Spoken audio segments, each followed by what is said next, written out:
Kalau tuan-tuan beli emas fizikal kat Public Gold, tuan-tuan boleh juga fizikalkan emas jadi 50 gram seketul macam ni. Kalau tuan-tuan tengok dekat sini, gram emas 72 gram ni, saya bukan beli sekaligus. Saya menabung sikit demi sikit. Lama-lama, gram emas tu makin bertambah. Tuan-tuan boleh menabung serendah RM100. Lepas tu tuan-tuan boleh fizikalkan emas mengikut bentuk yang tuan-tuan minat. Contoh, saya dah 72 gram. Saya mengeluarkan seketul 50 gram. Boleh? Bakilah 22 gram. Saya mengeluarkan dalam bentuk 5 dinar bersamaan dengan 21.25 gram. Boleh? Saya mengeluarkan dalam bentuk 1 dinar, 1 dinar, 1 dinar, 10 keping. Boleh?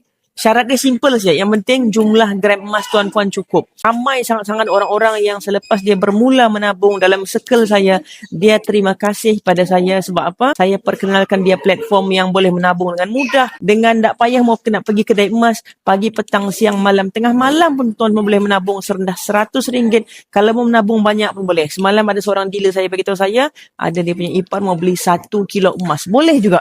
Lagi besar amount gram kita beli, lagi besar diskaun dia.